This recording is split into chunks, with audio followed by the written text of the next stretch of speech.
Hey everybody, it's Rabbit. Welcome to the channel, and today we're going to be talking about the Battletech Summer Fever tournament that was held in Duluth, Georgia that I attended with a friend of mine. And this friend and I largely play Battletech against each other. We do have a few other people that jump in from time to time, but by and large it is kind of a two-man meta, so I think we were both kind of interested to see exactly how this would play out, whether our understanding of the game was complete, and whether our lists were any good or complete trash. For this tournament, you had to select a faction from the Civil War era and build a list up to 6,500 BB. Ultimately, I hadn't really built my collection with any specific faction or era in mind, so I was mostly just digging around trying to figure out which faction worked with the mechs I had and wanted to play, and ultimately landed on the Nova Cats. I'm not that familiar with the lore of Battletech, but based on the mechs the Nova Cats used, I could only assume they were on a lot of drugs. And after perusing their lore, I'm not entirely sure that's wrong. Each mission had two different ways you could score. One was primary, which was an objective of some sorts, and the other one was the secondary, which was simply killing each other, a nice wholesome way to get points out of your opponent's face. For the killing each other aspect, the tournament was using force withdrawal rules, and whenever a mech was crippled, i.e. put into force withdrawal, you got an amount of points equal to the battle value of that mech divided by 300 rounded up,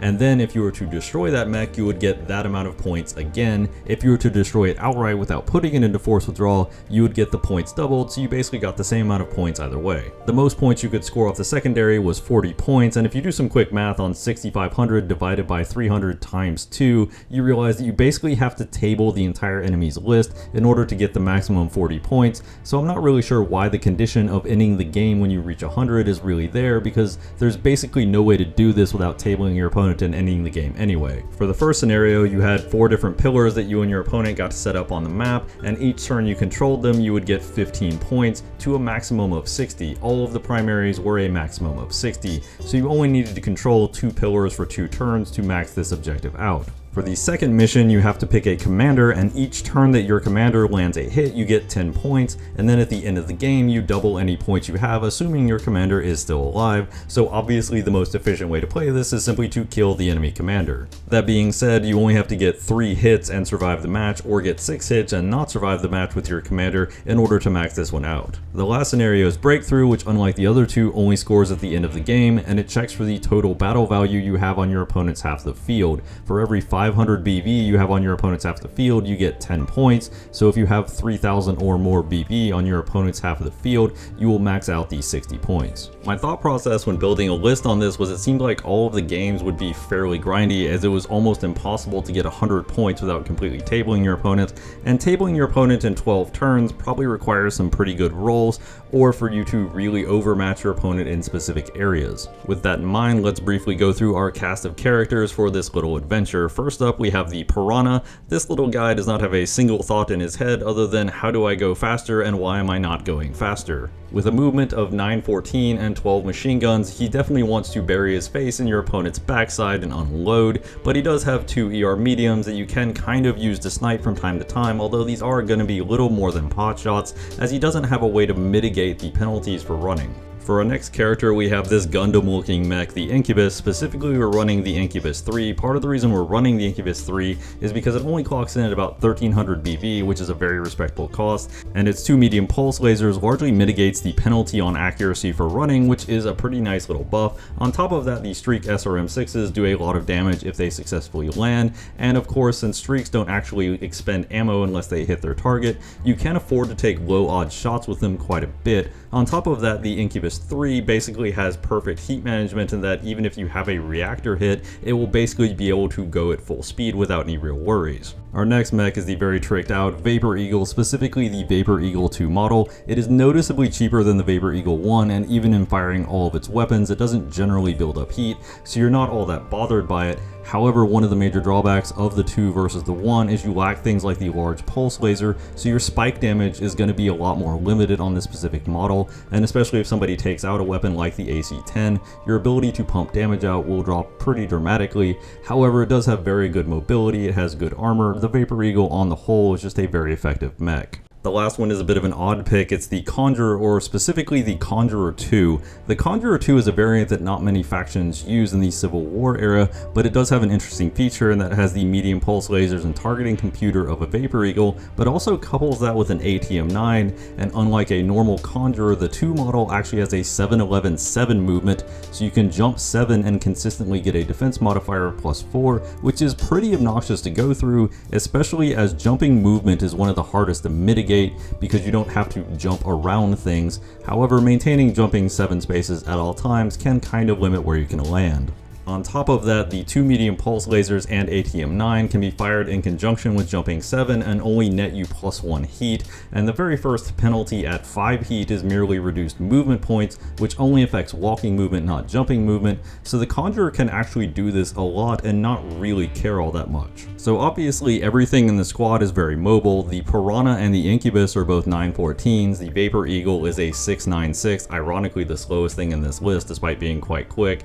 and the Conjurer is a 7-11-7, so keeping up good movement modifiers is pretty easy with this list. However, ironically, despite the list being very fast, you actually want to play the list very slowly and cautiously, making sure to limit line of sight to your mechs, keeping your modifiers up, and looking for opportunities to use your exceptionally high mobility to dive on enemies that get out of position. The Incubus rocking the pulse lasers can mitigate the penalty for running, and of course both the Vapor Eagle and the Conjurer have a targeting computer and pulse lasers, so they can almost completely negate the penalties for jumping. However, it's not a ton of damage in a single burst unless you can line up some of the pretty powerful shots like the ATM-9 high explosive from the Conjurer, the AC-20 double tap from the Vapor Eagle, or the full salvo of everything from the Incubus and Piranha. Going into round 1, we have what was easily my worst game of the day, and this is specifically because I kind of forgot my own plan. I had the points I needed pretty early to walk the game across the finish line. However, I went way too aggressive and tried to force the issue on my opponent, and one thing that I will say about a lot of games is that there's nothing wrong with nothing, just chipping away at the enemy and waiting for something to get out of position, or waiting for your opponent to get annoyed enough to try and force the issue themselves.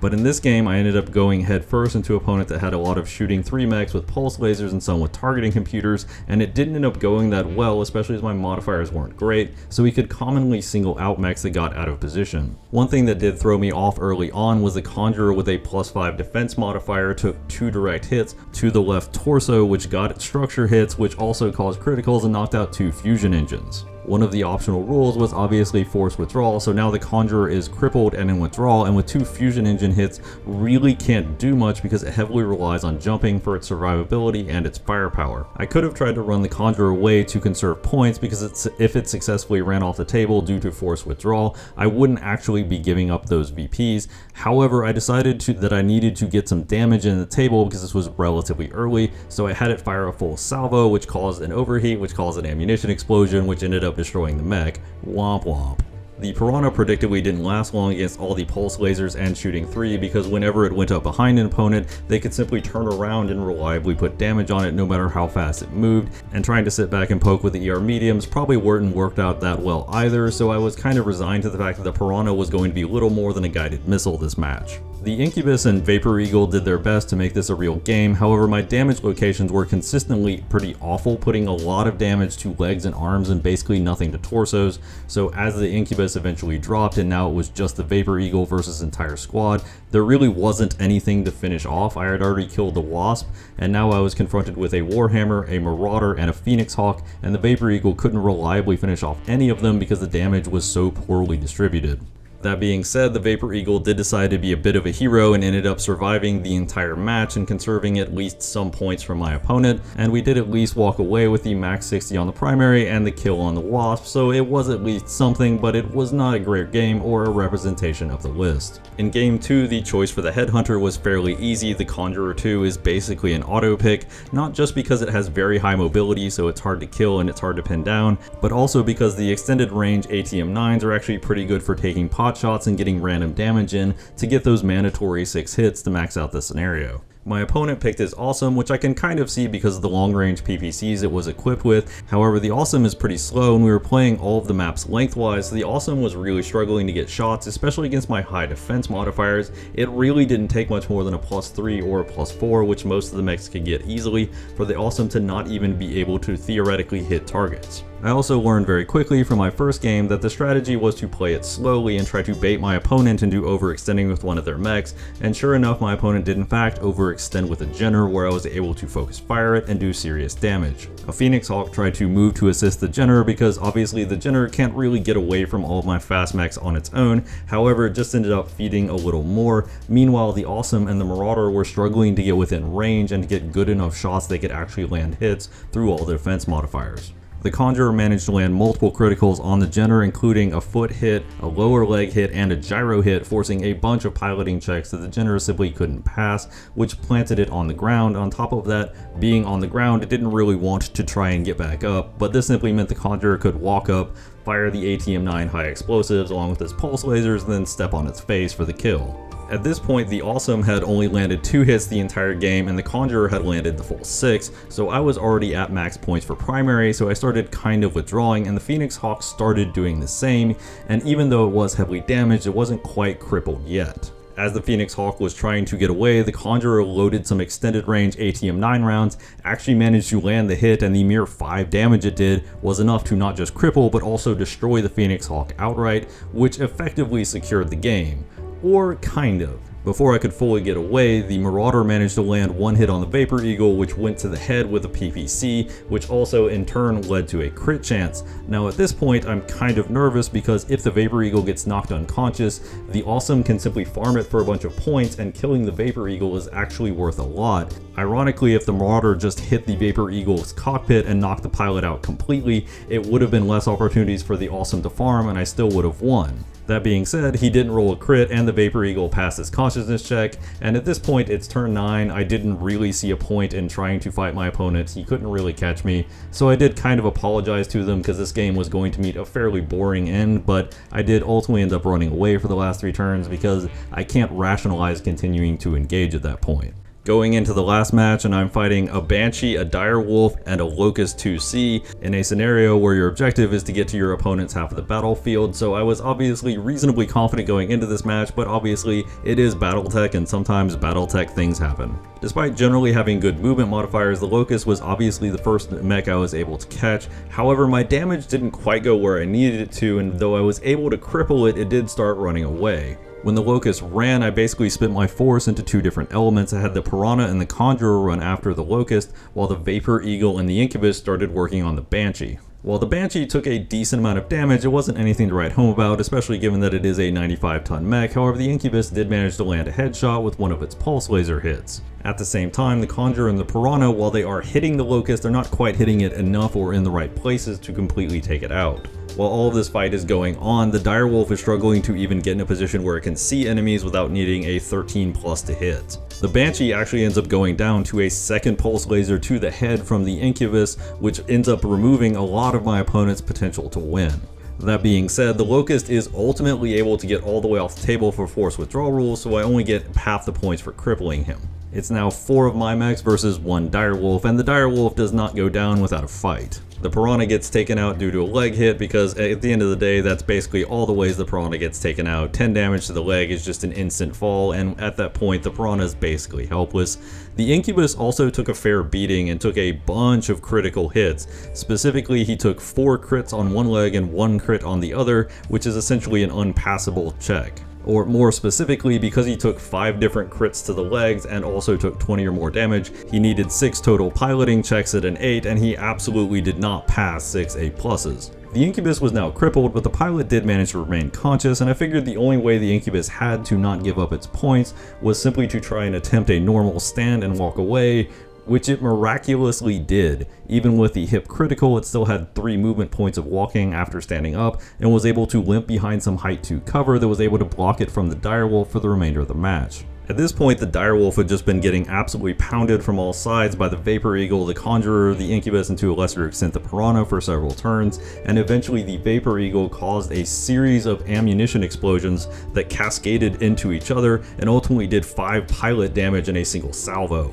With that, the game was over, and with the Vapor Eagle and the Conjurer on my opponent's side of the battlefield, we easily had enough BV to max out the primary, so this was where we ended up scoring the full 100 points. So putting together some closing thoughts on the event, obviously round 1 I just kind of forgot my own plan and played the game a little bit faster than I really needed to or wanted to, and this ended up costing me rather significantly, but fortunately I was able to correct back on both rounds 2 and 3 and play both of them a lot more cautiously and look for more opportunities where my opponent was out of position rather than trying to force it and making myself go out of position. My final placement out of 22 players was 4th, which is always pretty nice, with a total score of 66, 82, and 100 points respectively for the different matches. The friend that I play against every Friday and that also went to the event ended up getting 2nd place and winning all 3 of his matches, so I guess that at least shows that we kind of sort of know what we're doing to an extent. If I had to change the list, there's one very easy thing that I would do, and that's take out the Piranha. I realized about halfway through game 2 that the big advantage of the Piranha is as a skirmisher when the rest of your list is kind of behaving normally. So the Piranha has this really high modifier and your opponent has to single it out,